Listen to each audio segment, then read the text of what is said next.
Welcome to அபி சமையல். இன்னைக்கு நான் வந்து கும்பகோணம் கடப்பா தாங்க செய்ய போகிறேன். அது எப்படி செய்கிறேன்றது இந்த வீடியோவில் பாருங்கள். அது தோசை இட்லிக்கெலாம் இட்லிக்கு இன்னும் அல்டிமேட்டாக இருக்குங்க. பார்க்கறதுக்கு முன்னாடி எங்கள் சேனலை சப்ஸ்கிரைப் பண்ணிக்கோங்க. சைடில் இருக்கிற பெல் பட்டனை அழுத்திக்கோங்க. அப்போ தான் நாங்கள் போடுற வீடியோ கண்டினியூவாக வரும். வாங்க வீடியோக்குள்ளே போகலாம். இப்போ பாருங்கள், குக்கர் எடுத்துக்கலாங்க.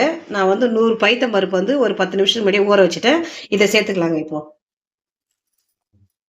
பெரிய உருளைக்கிழங்கு 2 எடுத்துருக்கேங்க. அதை வந்து நல்லா சுத்தமாக கழுவிட்டு இதில் ஆட் பண்ணிக்கலாம்.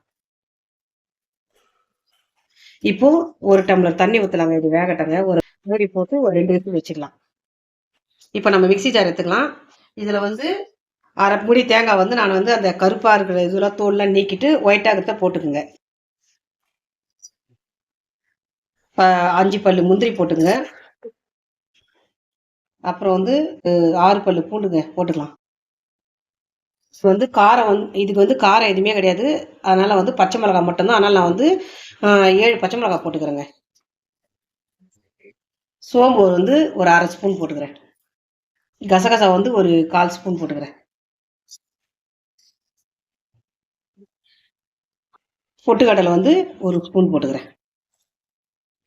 இப்போ இதை வந்து ஃபைனாக அரைச்சிக்கலாங்க. ஃபைனாக வந்து நம்ம இந்த மாதிரி பேஸ்ட்டாக அரைச்சிக்கணுங்க. இப்போ வந்து நம்ம தாளிச்சிக்கலாம். இப்போ வந்து எண்ணெய் ஊற்றிக்கலாங்க. பிரிஞ்சி இலை வந்து ஒன்று வந்து கிள்ளி போட்டுறேன். ஒரு பட்டை 2 லவங்கம் போட்டுக்கலாங்க. இப்போ வெங்காயம் வந்து சின்ன வெங்காயம் வந்து 2 கட் பண்ணி வச்சிருக்கேங்க. அதை போட்டுக்கலாங்க. வேப்பில் கொஞ்சம்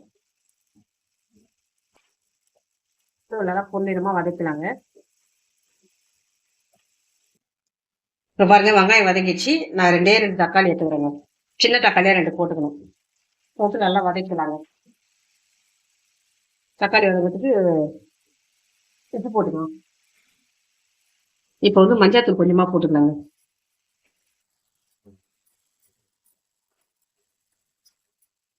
தக்காளி நல்லா மேஷ் ஆயிடுச்சு. நான் வந்து அந்த பைத்தம் பருப்பு வேக வச்சிருந்தேன் இல்லைங்க, சிறு பருப்பு, அதை வந்து நான் ஊற்றிக்கிறேங்க. இதுக்கு வந்து தண்ணி நிறைய ஊற்றிக்கலாங்க. ஏன்னா நம்ம வந்து தேங்காய் பொட்டுக்கடலாம் போட்டிருக்கோம். அதனால வந்து நிறைய இதுவாகும். அதனால கொஞ்சம் தண்ணி நிறையவே ஊற்றிக்கலாம். பாருங்க, நல்லா ஒரு கொதி வந்துடுச்சு. நம்ம என்ன பண்ணலாம், இப்போ அரைச்சி வச்ச பேஸ்ட்டை வந்து இதில் ஊற்றிக்கலாங்க. நான் உருளைக்கிழங்கு வேக வச்சேன் இல்லைங்க, அதை வந்து மசிச்சு வச்சிருக்கேன். அதை ஆட் பண்ணிக்கலாம்.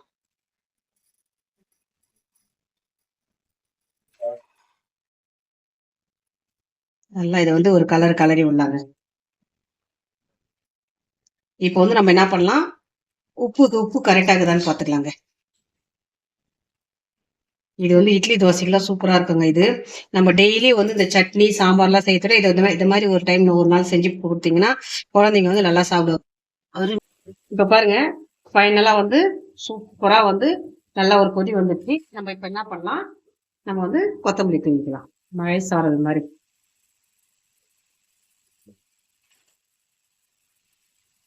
இது வந்து செம்ம டேஸ்டாக இருக்குங்க. இட்லி தோசைக்கெல்லாம் அருமையாக இருக்கும்.